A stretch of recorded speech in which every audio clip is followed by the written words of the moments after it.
I think we are good to move forward. So we are going to move into the committee reports session, and we have bylaws kicking us off. Thank you, Jericho. Give me a second to get my screen shared. Can you see my screen and can you hear me okay? We can. Perfect. Thank you very much. We had a very short bylaws committee meeting. There was not a lot of business to discuss. I was the co-chair with Tiffany Allen of the committee. We did only met once for about 15 minutes because we had very minimal changes to this year's bylaws. We removed some redundant language in the national bylaws that referenced the original committee responsibilities. And we added the 2039 host region to the end of the rotation schedule, which will be the North Central region, and removed this current line at the top for the West hosting. And there were no objections from any of the attendees or any of the changes. So those will be incorporated and published in the next NSSH revision of the bylaws. That's all I have. Thanks. Nothing in the chat, nothing in the Q&A that I am seeing. Anyone have any questions or comments for the bylaws, folks? Not seeing any. So we are going to move into interpretations. Our interpretations committee, let me get this full screen here. So the couple of things we went over, there's 3 training classes: understanding interpretations, the science of interpretations, and developing and designing interpretations in NRCS. If you're interested in doing one of those, I'm probably not the person to contact. So I guess if you're in the NRCS, you probably know how to get set up with those classes. For new interpretations since 2023, we had a long list of things that have been developed. We have domestic rubber sources, PFAS, and in forestry and tropical crops, we had a long list too. So drought vulnerable soils, displacement hazard, puddling hazard, soil compactability risk, shortleaf pine suitability, and longleaf pine suitability. For tropical crops, we had cacao suitability, coffee, plantains, and guinea grass. We have a list of ones that are currently under development for 2025: white oak suitability, savanna restoration, sugar maple, giant sequoia, citrus, soil electrical connectivity without soluble salts, soil mass movement hazard, and eastern red oak suitability. And we have some that are revised and updated. So for forestry, we've got a long list: construction limitations for haul roads and log landings, hand planting, harvest equipment, log landing, potential erosion hazard, potential seedling mortality, road suitability, soil rutting, and soil rutting hazard, and potential fire damage hazard. So our charges for the committee, so these are items that were brought up either in the regional NCSS meetings or at the national one. We have a long list. We got 2 slides here of different things that were brought up. So suitability for living shoreline, saltwater intrusion, marsh migration, American chestnut suitability, enhanced documentation publicly available. So that's a request to enhance the documentation available and to edit NRCS documentation so descriptions match the intent, and work with database managers to reduce inconsistencies, and conservation practice standards, validation of drought vulnerability using Forest Service data. And then we have a long list of other suitabilities. So Olympia oysters, southern clam species, conch, mollusks and crustaceans and other species, wild rice, salt intrusion, marsh migration, living shoreline restoration.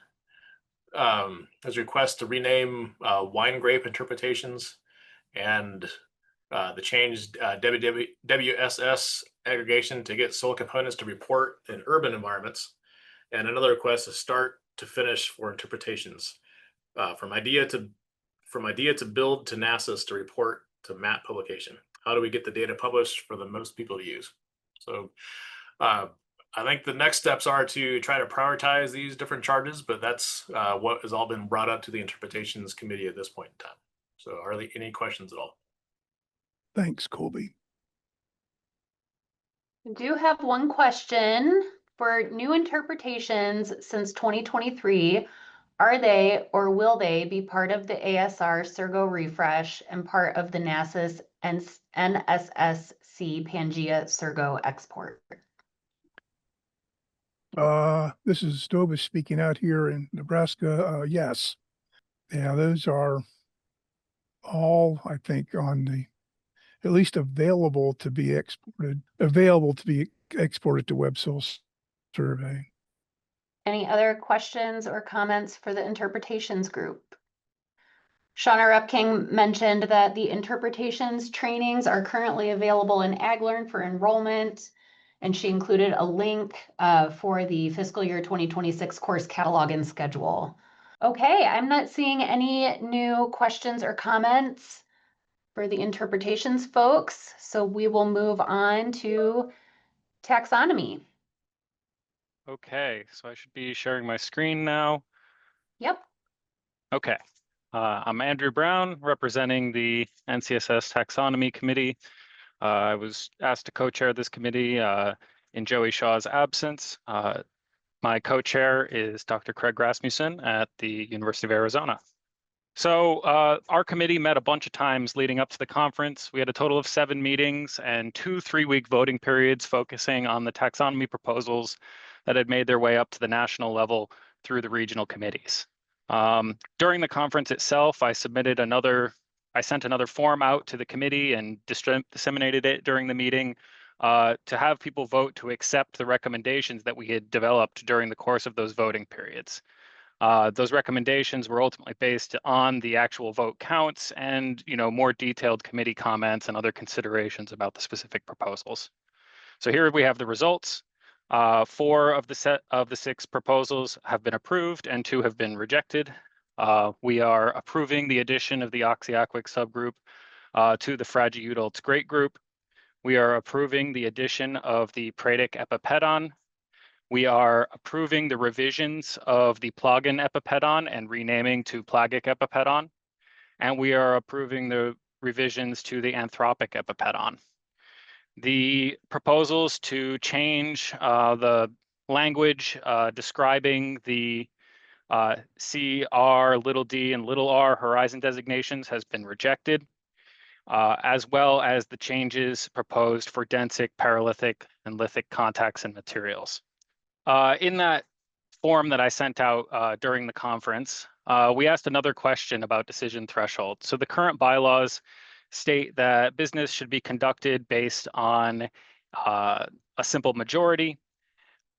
The handbook includes a statement pertaining to Part 614 as far as the handbook Part 614 defining the procedures for amending soil taxonomy. So it leaves the door open to possibly modify this process in the case of taxonomy.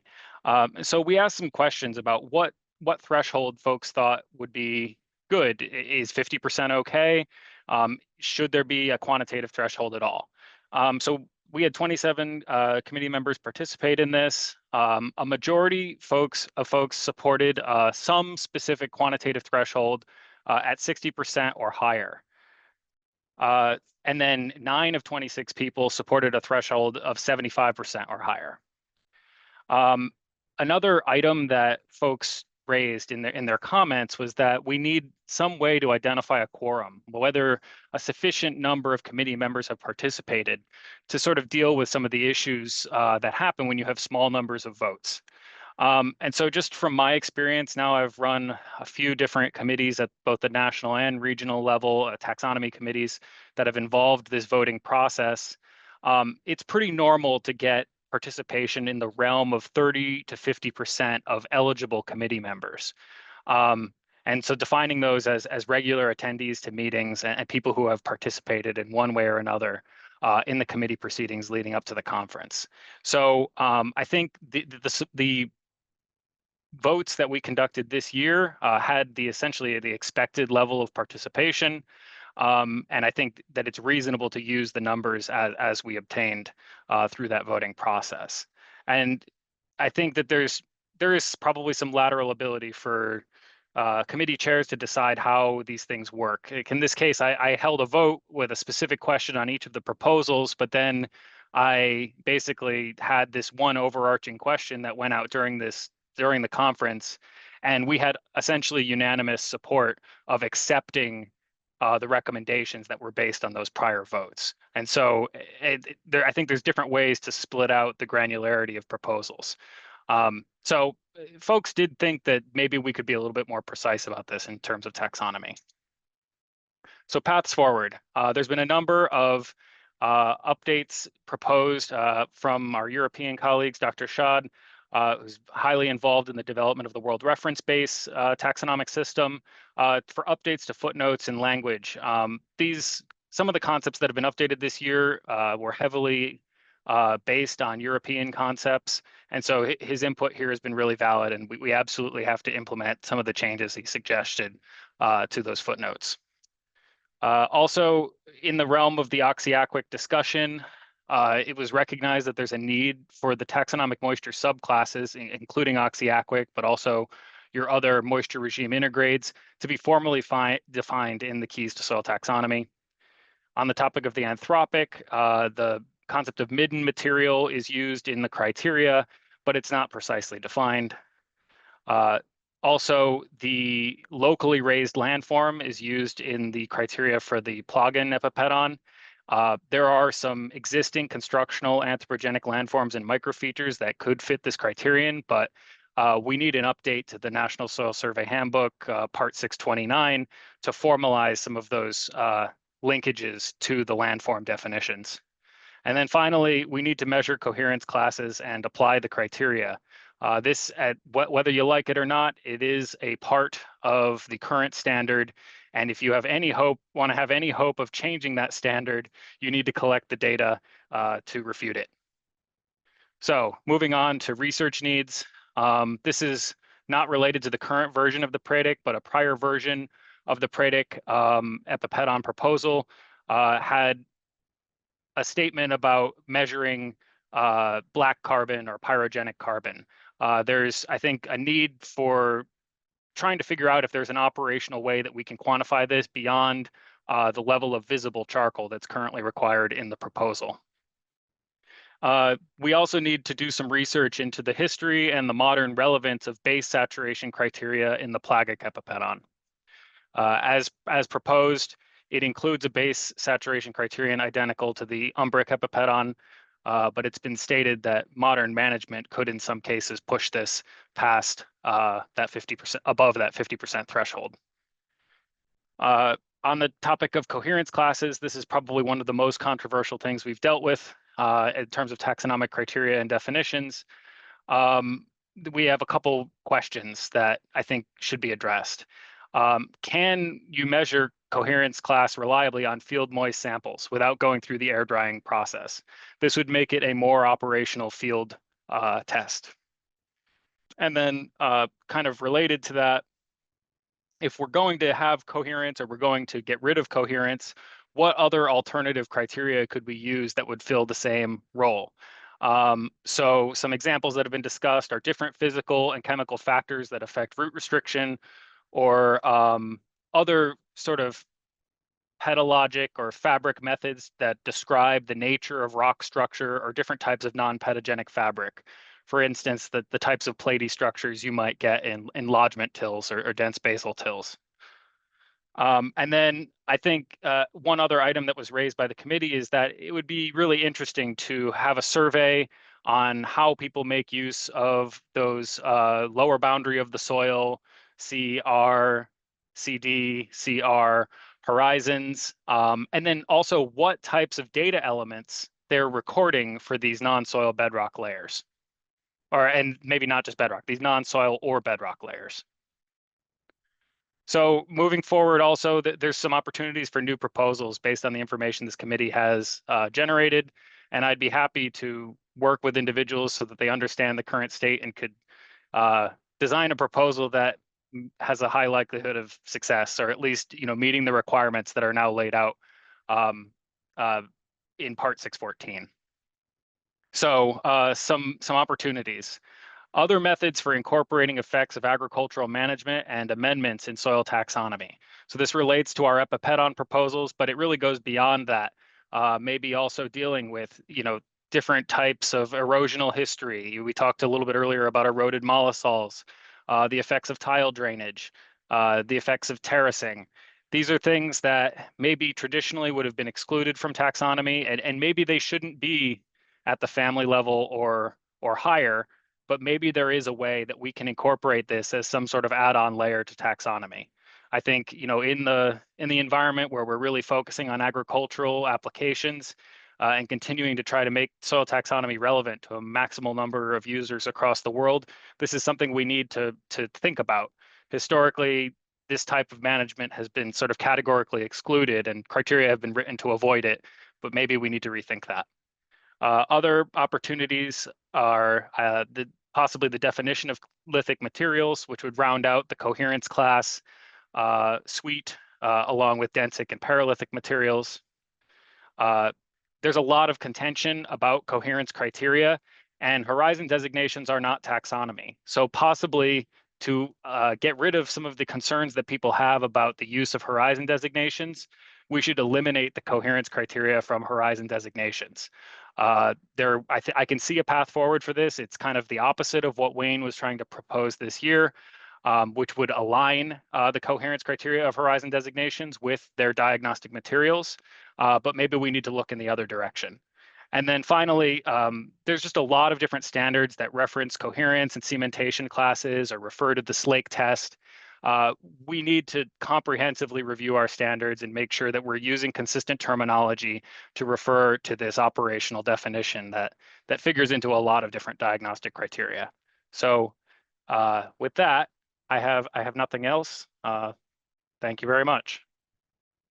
All right, hello, my name is Stephen Roker. I'm the chair of the National Technology Committee. My co-chair was Dr. Lee Burris of Iowa State University. So the committee met for the last 2 quarters of this year. We, we took a vote on the various proposals that we had 30 days before the conference. There was 10 days open for voting. I myself did not vote for any of the items as was described in the bylaws.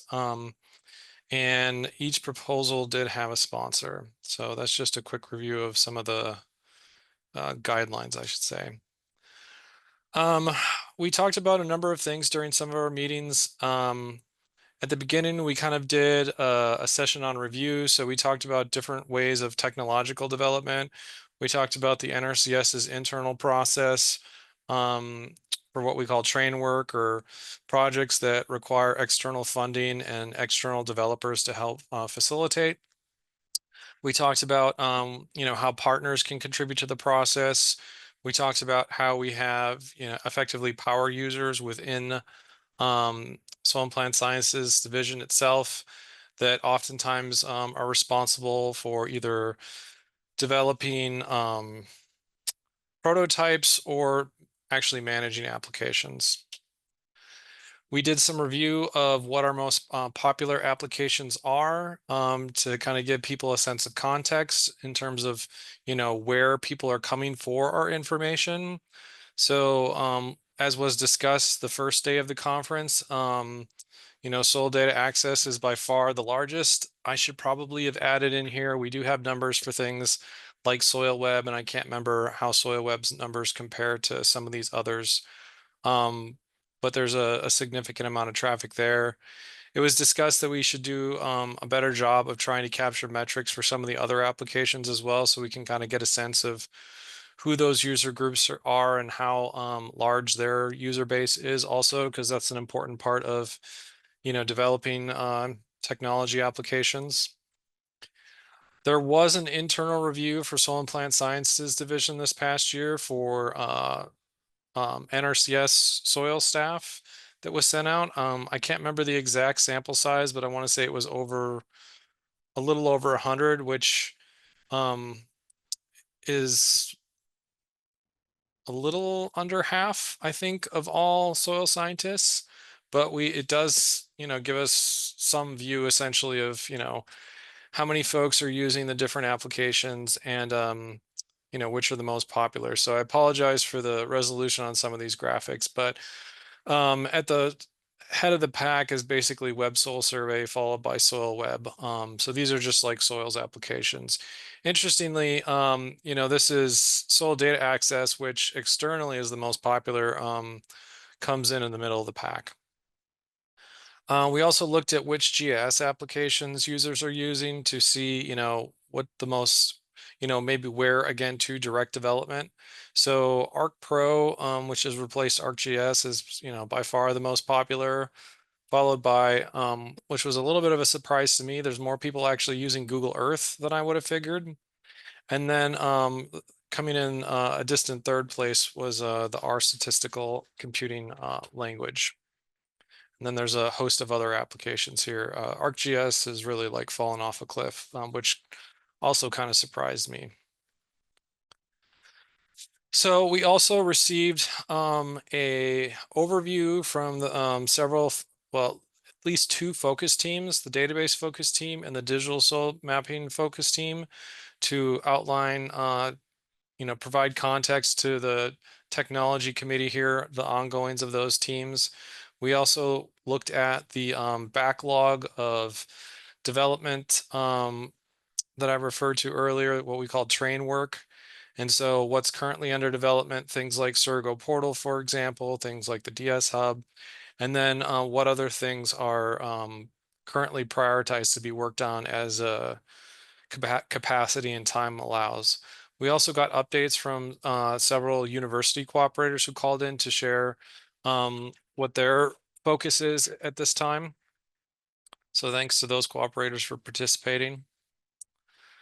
We reviewed the committee reports from the last national committee and the last, well, I was only able to find 3 of the previous regional committee notes. So reviewed those notes to see like what was still relevant, what was the status of the various projects. So we kind of went through line by line and crossed off, what we thought had been accomplished, what was no longer relevant, what we needed to continue looking at.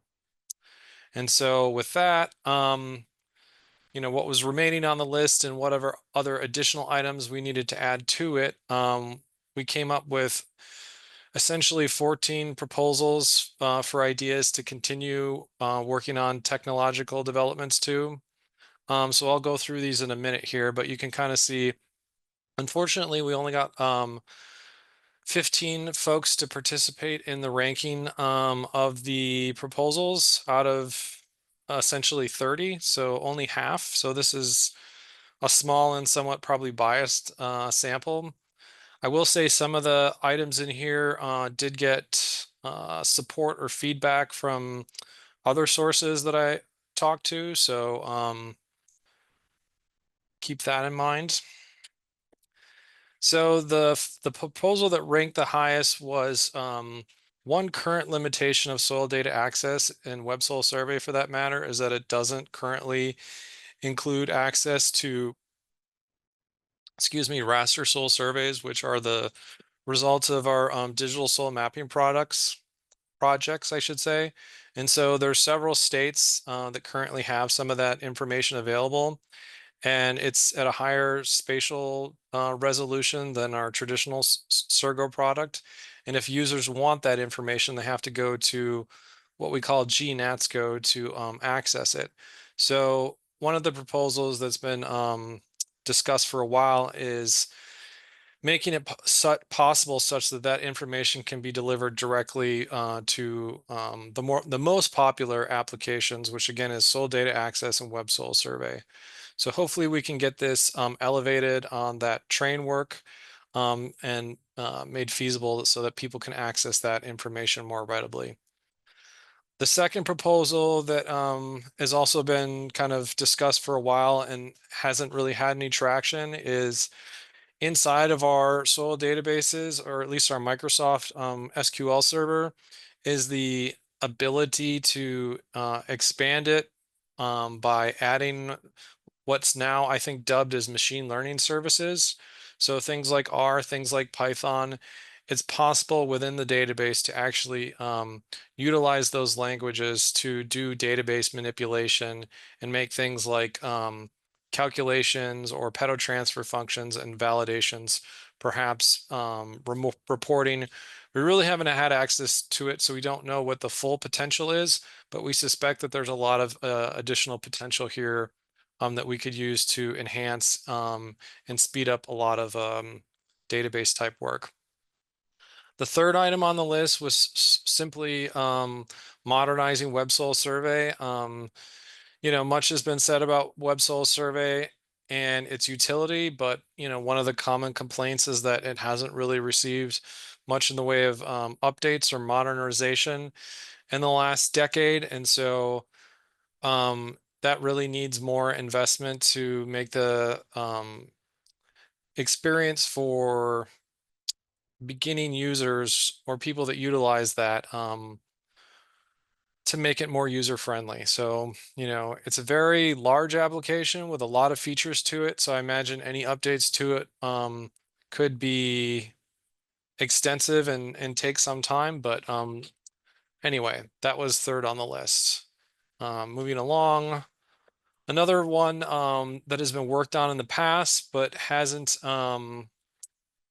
needs more investment is working on an R package to make it more seamless to develop soil interpretations outside of NASA's. So currently soil interpretations that you would find in either Soil Data Access or Web Soil Survey rely on tabular information for things like climate, for things like slope, etc. And we've done some experimentation combining our soils data with external raster data sets for generating interpretations. And so we have a very good prototype that is functional, but we need to build upon that. So hopefully we can make some more progress on that one. The next item, which is somewhat related to one of the others I talked about, was basically we've lost capacity in the development of NASA's calculations and validations within the NASA's database. And so we need to find either expertise or additional support to maintain a lot of those different facets of the database. So this again, this one's really important, and we need to find a way to make more progress there. Next on the list was improving the communication of NASH's interpretations and improving their metadata.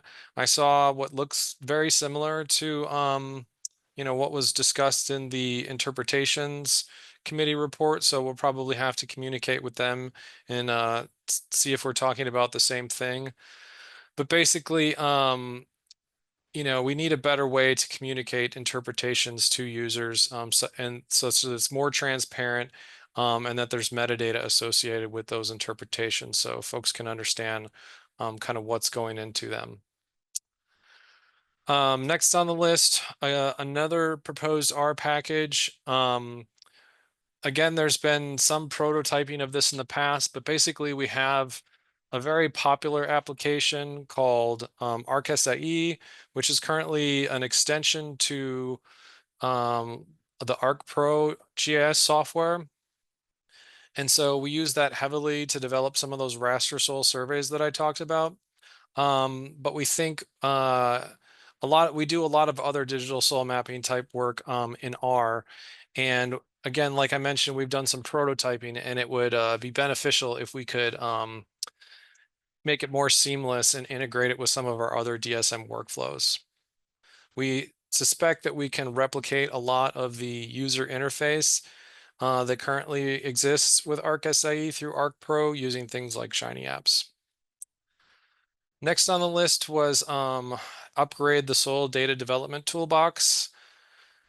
This application probably doesn't have a huge user base, but it is used I'll say by power users probably that are familiar with it. It's used to generate what's called the value one table for GSurgo, which has additional calculations and whatnot, things like carbon stocks, things that can be easily attributed to the map units and used to generate thematic maps. So it's possible this functionality could be integrated into the Surgo portal application in the near future, but for the time being, this application does have some unique functionality that only exists there for the users that rely on it. The next proposal on the list was to find a way to capture soil monitoring data. There's been some progress with this in the past with the development of the Henry Mount soil database, climate database. And so we're going to investigate the existing data sets that some of the cooperators mentioned that they would like to see added to the larger NCSS catalog. So we're going to look at that and see if we can either add to the Henry Mount database if necessary, or if it's a quick fix. Next on the list, and this one was mentioned again by numerous folks to me who didn't participate in the voting, but similar to the Soil Data Development Toolbox that I mentioned earlier, one of the big suggestions was to publish some separate layers from some of the popular web soil survey interpretations and properties as standalone web services. Our suspicion is that there would be a large interest in this and such that, you know, users wouldn't have to go through either navigate web soil survey or navigate, you know, Surgo portal to get access to, again, highly used data sets, some of which may be in things like the value one table. Next on the list was there was a proposed item which did not receive a sponsor to investigate new technologies to do a better job quantifying rock fragment volume, because it's pretty critical into estimating mass concentrations of various things for the soil. And we had some, I'll leave it there. Last slide. Speaking of AI, we've had some success using an application called UI Path internally within the NRCS recently to automate some of our more repetitive tasks. And so a couple folks volunteered to develop more examples or training material on how other people can utilize that and sort of cut out some of these less pleasant parts of our work. Next, there was one of the cooperators demoed some very interesting examples on how to use things like 3D NAPE or 3D LiDAR to characterize vegetation structure, ergo site productivity. And so there's a lot of potential there to you know, increase the precision of some of our vegetation metric and precision and spatial representation of some of our vegetation metrics. And I did receive some additional external support for that one.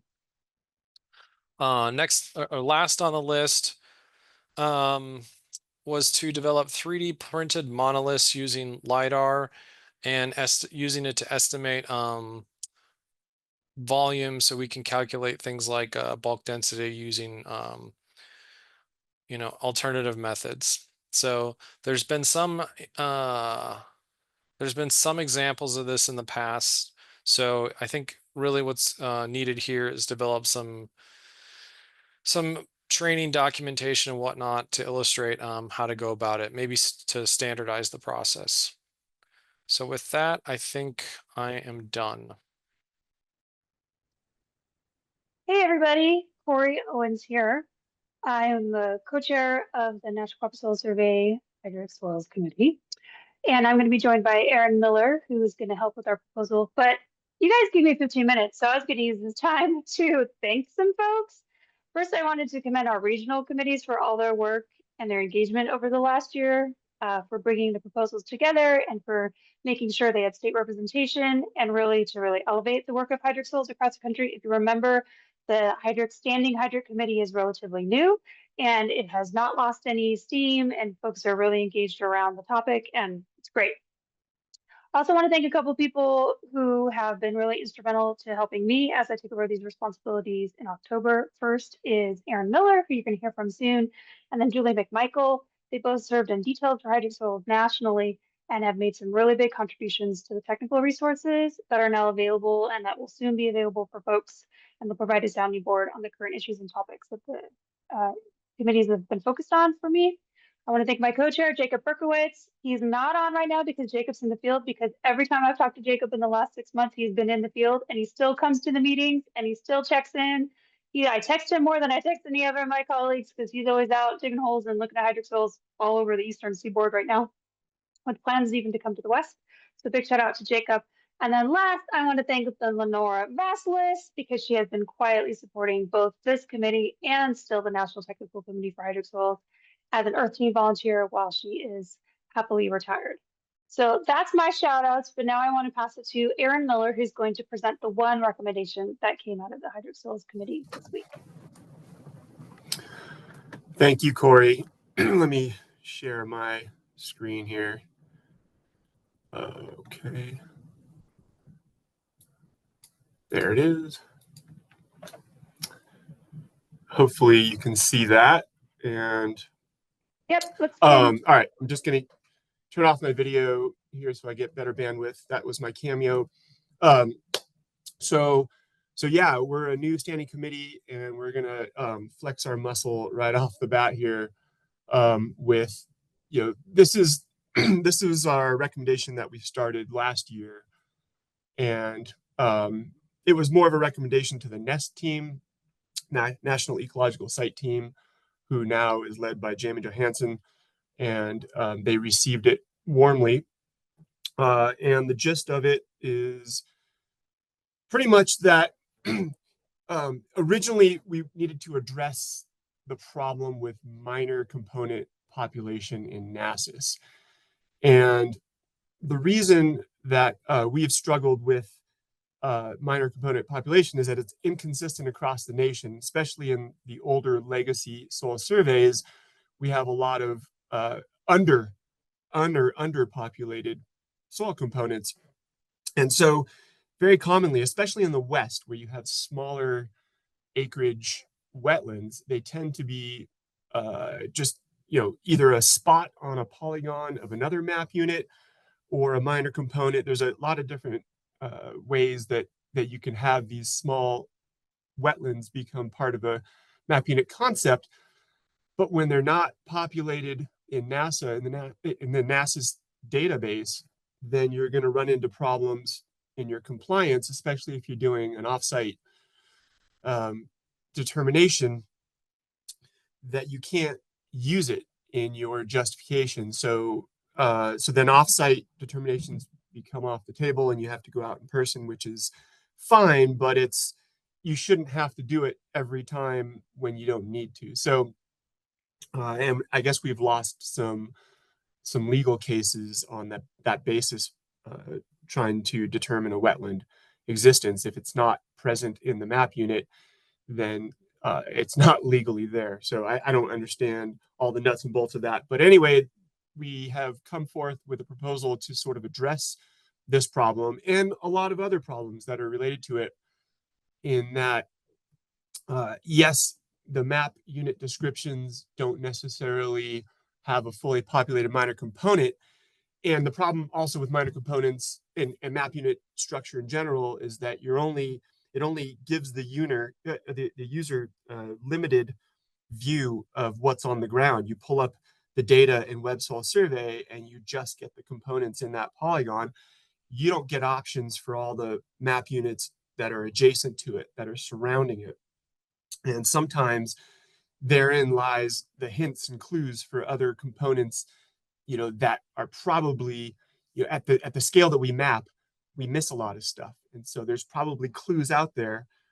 But the ecological site description and the edit database provides a dichotomous key to every MLRA that allows you to actually key out your concept, your ecosystem concept from the top in a dichotomous manner. So you should be able to arrive at, if you have a wetland in your landscape system, you should be able to arrive there, whether there's, you know, one or more components and different type of ecosystem, wetland ecosystems, you should be able to get there, you know, with some amount of success using edit database and, you know, the MLRA structure and the individual ecological site descriptions. Well, that would be great, except that we don't really put a lot of hydric information into the current edit database. So one of our proposals here is to, well, let's start doing that. We can make linkages. Edit's already linked to NRCS. We just have to make a few very specific and very focused linkages to bring that hydric soil information into this database. So yeah, utility to improve FSA compliance for program eligibility. We're going to leverage ecological states as well. And for those of you who aren't familiar with how ecological sites work, you know, they have a way to sort of take apart a soil type into different conditions based on the history of its management. And so that actually could impact the condition of your wetland, and your wetland may be an expression of a current state based on its history of management. Well, you should be able to see that too. So it ends up being a pretty useful tool. I'll try to get through this, and if people have more questions further down the road, you can reach out to us and we can have those conversations. But here's the recommendations from the committee, is that if we can include a list of components with hydric ratings and a specific drainage class, such as poorly drained or very poorly drained. Actually, we should probably list hydric or not hydric in every ESD somewhere, and the drainage class. I mean, why not? That's low-hanging fruit. It would be nice to include at least the option of a summary table of the hydric criteria and the component month for flooding and ponding periods. I would imagine the subaqueous team would probably have a lot big interest in this too. So I think this could easily be added to the ecological site description. And then a summary table of the actual hydric indicators. This is a little trickier because hydric indicators aren't populated in a typical map unit component. So you have to drill down to pedons that are correlated to that component, but it's totally doable. The database has plenty of linkages, so you can get there. And I'll go over that just in a touch more detail in a second here. And also, you should be able to list the applicable hydric soil indicators based on that MLRA. So edit also up front, you know what MLRA you're working in. Well, it turns out not every hydric soil indicator is applicable in every MLRA. So it could do a really quick auto narrowing of your options within the indicators. Okay, and then the last thing is that we probably need to recommend a minimum pedon data population. There's a lot of pedons out there that don't actually have the hydric soil indicators table populated, and so whether that's legacy data or just it's not a required data element in today's data integrity standards. So all we got to do is kind of add that. So everything going forward should have those tables populated, and then perhaps some MLRAs might be able to go back into legacy data and populate those as well. Okay, so I talked about leveraging sort of the power of edit. You know, for decades at this point, people have been complaining that, you know, one of the weaknesses of NRCS is that we can't get diagrams, we can't get the landscape diagrams, and we can't get soil photos, like we can't get our pedon photos in it.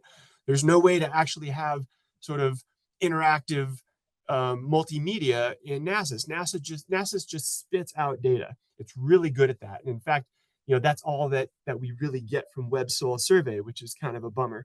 But Web Soil Survey has a link from the component to the edit database to that direct ESD. And so the user can go straight to edit and start looking at this multimedia type of information. And it really, everybody processes information differently, but so many people, especially if you're not 100% competent user of this information, I think diagrams and data tables, or diagrams versus data tables, I think they're going to have a much higher impact on getting the concept across for these ecosystems. So anyway, this is another example that, within the ecological site description, you also get plant lists, right? And so those plant lists could be really helpful for people on the ground trying to do, a determination, right? So they may have a certain, plant configuration on the ground. They may be looking at a plant community. Well, you can go in to the, the plant lists or the state and transition model into the, plant lists for each phase or each state, and that can help you untangle this mess. And in this case, being able to even click on a particular plant species can take you to, a verification process of where it sits in a wetland state, right? Whether it's obligate or it's an upland species. So there's just so many tools within EDIT that we don't have directly within Web Soil Survey or out of NRCS that can help people, try to do their work on the ground. And here's just an example, right? You can include diagrams that show you, how the hydrology of a system works, maybe a relationship with other soils that are contiguous across a landscape. So these are things that I think are really helpful. Again, visual information that a lot of people really, I think, would identify with or use to understand the concepts a lot better. And then for those of you who don't really care about the database stuff, you can turn off your mic right now or turn off your speaker right now. But this is just really quickly the linkage in the database. This is where the ecological site information is linked directly to the soil components, right? And so there's already data tables that have those linkages. And then if you go into the data that's behind every map unit, it's in the data map unit tables, and you have your component data set. You've got your hydric ratings, your drainage classes, and then under component ecological site, here's your correlation directly to that ecological site. So again, these correlations already exist. It's not a huge leap to point to this in the EDIT database. Here's the slightly bigger leap, and this is that field, those tables I was telling you that we need to add. And the reason this is really important is because you can imagine if we start populating these, that an ecological site description can actually provide a list of all of the hydric field indicators that have ever been used for this soil type, for this wetland type, for this hydric soil. It's probably going to be a very narrow list of 2, maybe 3 hydric indicators. And right away, your investigator has a much more focused set of tools to do their compliance work, right? And for the state office doing conservation planning, it's all about compliance work. So anyway, happy to entertain any questions. If you want to reach out later, that's great too. Again, my name is Aaron Miller, and I'm an MLRA soil scientist. I should have said that up front. And I'm in Santa Fe, New Mexico, and I've been a member of National Technical Committee for Hydric Soils for like 15 years or something. I lost count. All right. Thank you, Corey. Back over to you. All right, folks, that's their updates from your National Hydric Soils Committee. Appreciate your time and attention. If you have any questions, reach out to me or Aaron about his topic. Appreciate it. Hey, everybody. Hopefully, most of you know me. I'm Sky Wells, the National Lead for Soil Research, chair of the Research Priorities Committee. I have a super short presentation, so I'm going to string this out a little bit. It'd be really nice to have a question or two and, make sure we know there are people out there listening and watching us. But anyway, so for this year, there were myself and 2 other co-chairs that helped organize the Resource Priorities Committee. So that's Daniel Hermes from Texas Tech University and Stephanie Connolly from the Forest Service. And we organized 2 meetings before this conference, and we were trying to wait for some requests to come in from other committees and other groups, but honestly, we are really waiting to see if we would get some more clarity on how things would work for those of us employed by NRCS because of the close connection this group has had with us over time. So we start out with the research priorities that were forwarded to us from the regional conferences. And I just put a map of those regions up for those of you who don't know. The Western region is quite large. Southern is kind of interesting, and Northeast includes Virginia. And North Central has, I don't know, part of the heartland, the north part. So those research priorities from the regions, I summarized them into some general topics.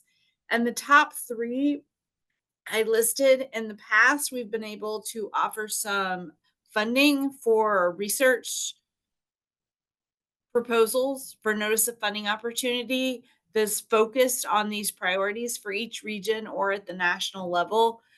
But, well, I'll get into how that's going this year. So for the Northeast, they found their priorities informing resilient soil management, linking forest soil properties to vegetation, and investigating coastal soil formation, southern region, soil carbon in the environment, coastal, urban, and biochar, soil health in unique situations, some of those same situations, and then targeted ecological sites and state and transition models, coastal zones, soil health focused. So you can already start to see that they're actually not that different. The Western region specifically called out dynamic soil properties in soil survey and state and transition models, incorporation of fire and fuels into state and transition models, and forest productivity and soil survey. And the North Central research priorities were methods for scaling in dynamic soil properties, models to quantify and predict dynamic soil properties, and state and transition models, and techniques for the use and preservation of cooperator and legacy data, which I might add helps you do all those other things everyone's already asked for, right? So this is coalescing nicely to the things that we want to work on. And honestly, I can see a good connection to NRCS's priorities and our farmer focus. Dynamic soil properties, even state and transition models, though they may have been used for other things in the past, are very much aligned with what we want to do and the kind of information we want to provide. But looking to translate that into the activities of this committee this year, there was a lot of uncertainty, right? Everything has been changing. Our funding models are changed. We're not sure what's going to happen in the next, honestly, like couple weeks, not to mention the whole next fiscal year, right? So we really focused on how can we maintain our collaboration, build working groups with the resources we have, and then maintain that impact throughout the year. And so we think the way we want to do that is through some topical sessions to put together. And these are kind of communities of practice where we want to get people who are working on similar things to develop some synergy and get some they're doing. But we really need something, or you have some products to put out that you can walk people through that really gives something for people to put their mind to it and come together in one place at one time. And so we want to have these topical sessions happen maybe every other month, have somebody put forth a topic, gather up a lot of people to come together, and then get the support that they can get from us here at the Soil Survey Center and specifically the research branch. So the Research Priority Committee approved 5 topical sessions to support throughout this next year. And okay, well, it's giving me the unstable network. I think we're all getting that off and on. so that you can see the list of things that were soils and wildfire session. Emily is going to lead that. We have a on soil moisture specific, but also in others together pretty quickly. Colby Morberg and Chelsea Duball have volunteered to lead. They called it problematic soils. So I said challenging soils for now. Okay, Sky is going to leave this here, and she is going to let people reach out with questions, comments, etc. So I'll give folks a moment to take down these names.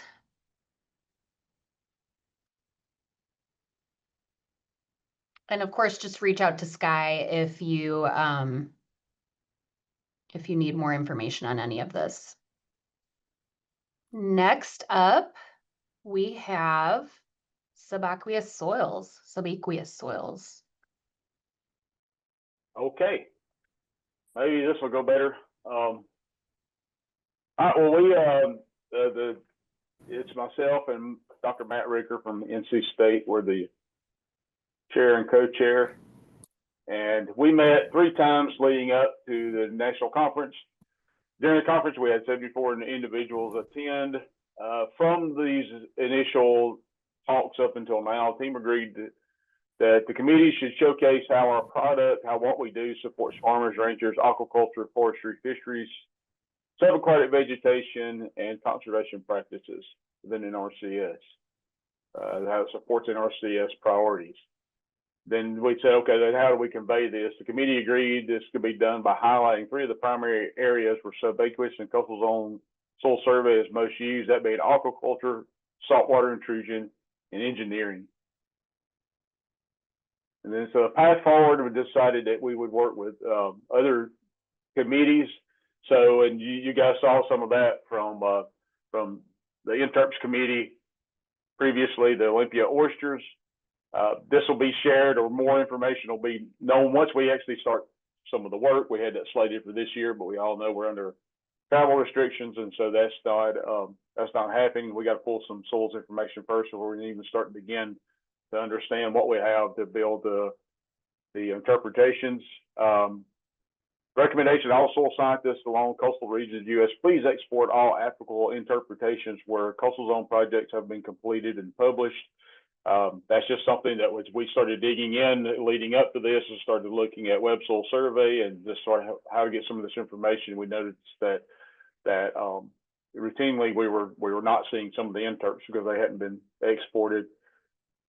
Other input was to go outside of just the normal clams and oysters. We have currently an oyster and a clam interpretation. The oysters are fairly for the East Coast, and for the clams, they share a very wide range of where they live, from Maine down to the Gulf of America.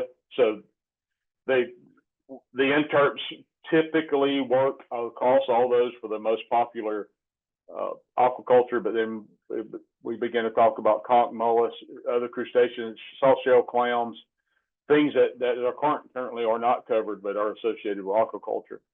Wild rice, again, we've had some requests to come into these areas and do some work to support Native American tribal lands.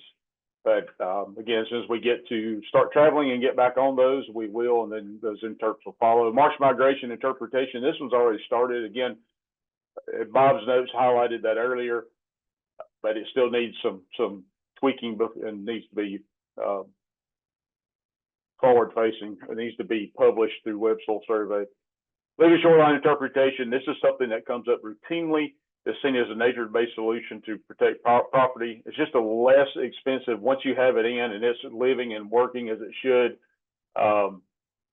then it ultimately saves you money because you don't have to keep maintaining it. You don't have the sheet piling and other things that rust or erode. Nothing like letting Mother Nature do it for you. It's cheaper. Thin layer placement, we have beneficial use of dredge. This is existing interpretation, but it only works for where the drainage in Nassau is checked as subaqueous. We're seeing a lot of other issues with this where we need to have it show up in marsh areas that are not subaqueous drainage. So consider adding sulfide grapefruit or SE suffix, just something into an interp that would grab both the areas, and then saltwater intrusion potential risk interpretations. So again, tying it to farmers, ranchers. Then for research, these are some of the questions that had come up before. How heavy rain events such as hurricanes affect orchard populations? We do know that degrades them, but to what extent? And then just could that be something that we could maybe tie back to soil properties, soil tolerant plants that could offer an alternate to abandoning farmland. This has been ongoing, but it could be. It's been picked up and dropped several times because, well, we all have other jobs and we keep having to shift and pivot. But to be a good cooperative research possibility with Cape May, New Jersey PMC, who we know is working on that as well. Soil properties that increase or slow saltwater intrusion, such as clay percentage in organic soils. That's something that early research is starting to show, where you have clay. Obviously, like an argillic horizon or something, it tends to block the upward movement of the saltwater. But where you have organic soils, that's a path of least resistance. Effects of saltwater intrusion on forestry, ghost forest formation. Can soil surveys be useful in predicting saltwater intrusion into water sources, like for irrigation and for livestock? Then considering interpretations or work with soil and ecosystem dynamics is, of course, incorporating mangrove, subaquatic vegetation, other vegetation data into everything that we do, especially when it comes to something like a living shoreline interpretation, a marsh migration interp, and then also for thin layer placement, having that information, having that cross-pollination, if you will, is something that we thought would be beneficial. So that's something we're going to pursue. Other topics to consider: effects saltwater on existing construction. A lot of our engineering interps right now are based off of soil properties that have been pretty much stagnant or thought to be stagnant because, you know, they're in freshwater or freshwater influences. But as saltwater continues to move into these areas, well, how does that change our considerations for those interpretations for culverts, bridges, water control structures, and other things? And then incorporating proximal sensor readings into NRCS, into what we do. Possibly need new data fields in NRCS, and then we talked about the process of that, which would be a request for a model change to Kyle Stevens to allow that data to be populated within NRCS. Then things that were discussed, but we decided to table at this time, were collaboration with RIAD and National Water and Climate Center. We're not, any of these things listed here, we're not just throwing away. It's just that we ran out of time. And so there's other topics that were brought up, but just were not fully discussed. So continued dynamic soil survey, dynamic soil properties when it involves saltwater intrusion. Some of that's already going, but there's room for improvement there. Focus on updating terrestrial mapping within these areas, especially we're seeing that over and over, that the mapping in these areas, the what was correlated there, the taxonomy, everything else has actually changed. These soils are now acting totally different than they originally were mapped. Then we talked about conveying the cost of ignoring soil survey data related to saltwater intrusion, trying to show one is the benefits and the cost savings or the costs associated with soil survey, but then also the risk or the cost of ignoring it. Subaquatic vegetation, again, how our subaquatic vegetation, SAV, a lot of our cooperators and partners, customers are using this information to establish or reestablish subaquatic vegetation for healthy fisheries and hopefully prevent coastal erosion. And then finally, something that's been ongoing for many years, as people have been dealing with subaqueous knows, is we have a lot of cooperator and university lab data that's not public facing, and there's a lot of requests to know, hey, where did you pull these samples? What did you actually see here? Where things coming out of Kellogg Soil Survey Lab goes through LIMS, and that's more public facing. That's through the database, but a lot of our private or cooperator information is not. So how do we bridge that gap? And that is it. That's all I have. So I'll hush and let someone else take over.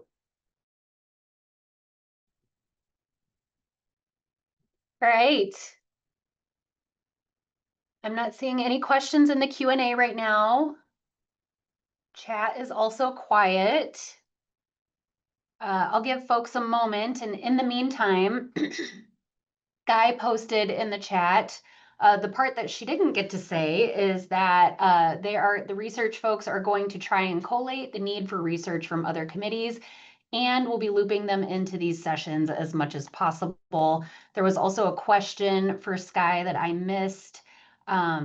Where should we watch for information on any upcoming virtual topical sessions?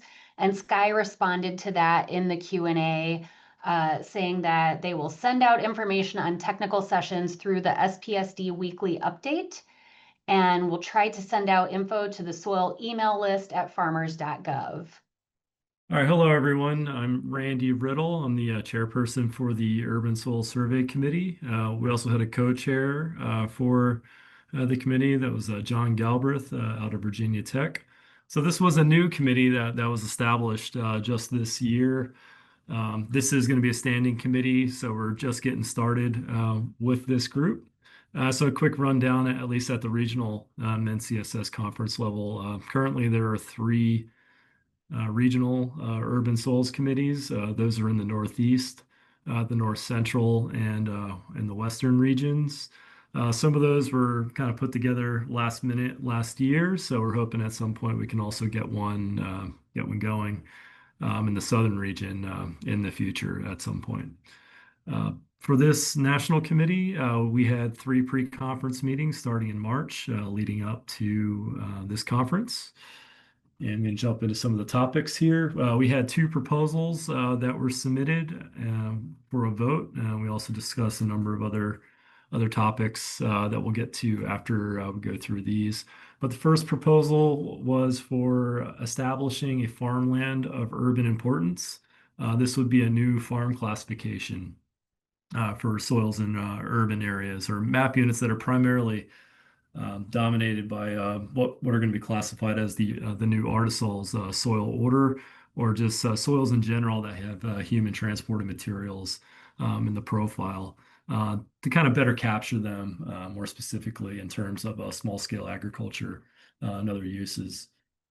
The second proposal was for improving soil survey data delivery of map units with urban land as the dominant component for map unit complexes, associations, and undifferentiated groups. We also saw this as an item on the interpretations presentation a few minutes ago, and need to get in touch with probably the technology group to try to implement this with any future updates to things like web soil survey and Certo portal, things like that. So the results of the voting here, the first proposal was approved, had very strong support. There were a few suggested revisions, so those will be relayed back to the author, and so that can be advanced and pursued to see if that can be implemented in some way. If there are substantial revisions made, it'll probably have to go through the regional committee platform again, then back up through the national. But really strong support in that concept. Second proposal had unanimous approval. Really strong support. Many of you know that have tried to query soil survey data in urban areas, especially when there's these urban land complexes, which is the usual situation. There's actually about 4.5 million acres of this nationally. So if we were able to kind of daylight the soil reports and properties and classes, the interpretations, make that stuff more easily available without using some sort of like customized SQL script in soil data access and some of the other clever ways that we have to use to get down into those soil areas, that are often shielded by these miscellaneous units, just based on the map unit structure that we use in the city. So we're just trying to make it easier for the users to access that information, to get the soils information, which is what we're after, particularly in the city. All right, quick rundown on some of the other topics that were more discussion kind of items. During the pre-conference sessions, we talked quite a bit about some legacy issues related to using the caret symbol for horizon designations. Part of the Artisol's proposal and some of the other changes that'll be coming along with that will clean up the language that we use to use the caret symbol for human transported materials. There's been kind of this gray area when it comes to excavated and replaced materials that was formerly or is actually currently part of human altered materials definitions. So we're hoping to move that into human transported materials to kind of simplify the usage of that. We talked quite a bit about hydrologic soil groups in urban areas and more broadly the hydraulic properties, especially when we're getting down to representing these properties at our mapping scale. There was a topic submitted for urban soil health assessment that was tabled. We unfortunately had some DRP losses from the soil health division with the person who was leading that effort. So that's been tabled for now, but we may pick that up sometime in the future. Quite a bit of discussion about soil reports and interpretations that are currently available for soils with human transported materials, particularly with recalling information relating to human artifacts, which are not currently represented in our fragment reports on Web Soil Survey, for example, or also like the physical property reports. We do have a variety of reports in NRCS that have been developed to capture this, but you can't get it through the Surgo templates at the moment. I've also had a couple conversations about other ways to improve how we document human transported materials in NRCS. And there's a variety of ways that we can do this, whether that's in our component data or also in the site and PED-on tables.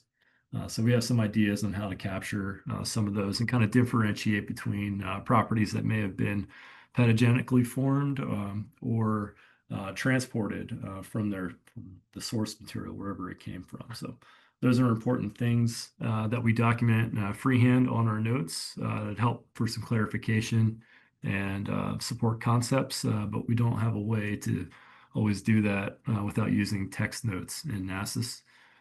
So we're putting that together, and hopefully we'll have some kind of a more concrete proposal about how to tackle that in the future. Here, a couple more things here. We have on the last day or the second day of this conference, we spent quite a bit of time discussing, developing, and strengthening partnerships for the urban projects, which are absolutely critical for just project operations and to have a successful project. The ones that have strong partnerships, we tend to have better property access. We have a clearer vision, we have better goals, and we can really focus our attention on the soil properties that are most relevant for the local users.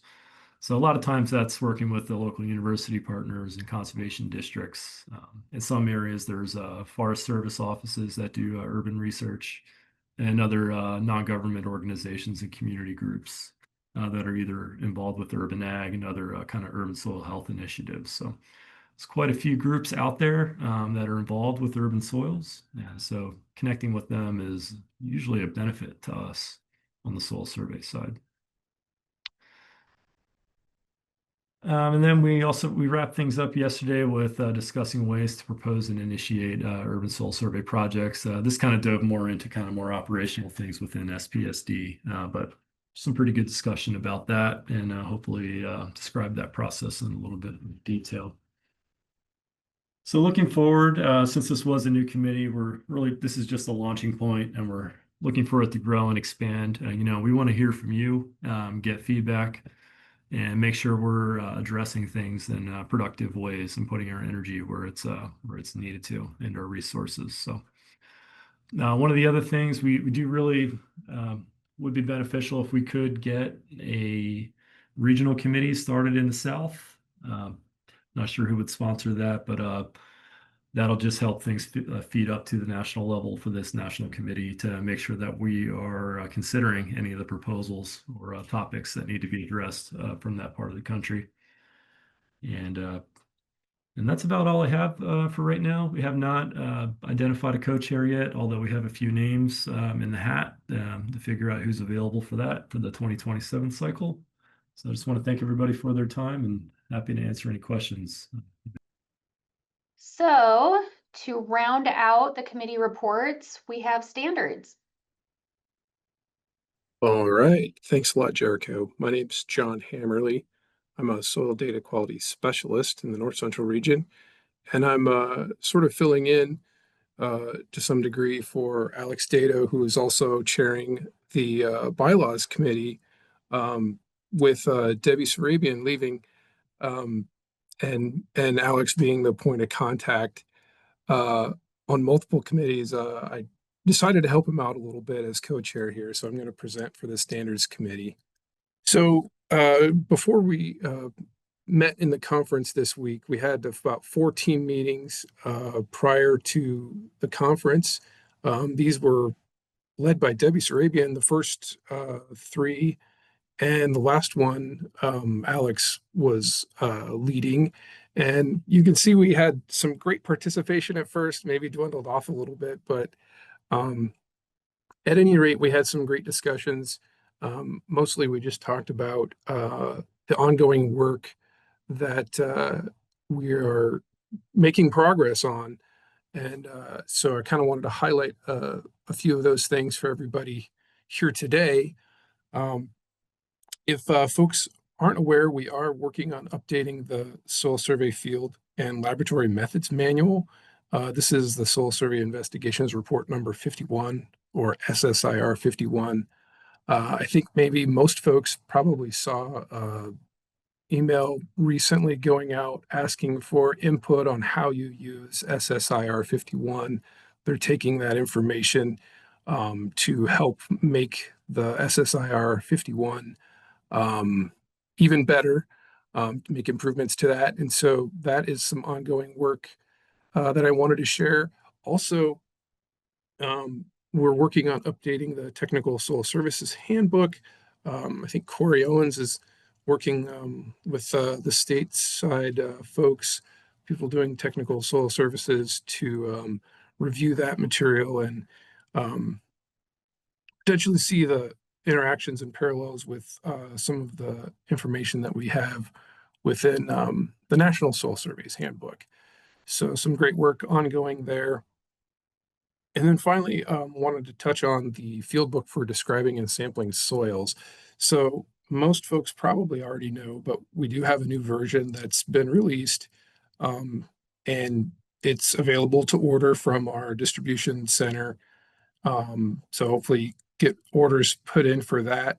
But in addition to the new release, we're actually already working on the next version of the field book for describing and sampling soils. And so in these meetings leading up to the conference, we had some presentations and discussions about reorganizing some of the content and also updating that description form.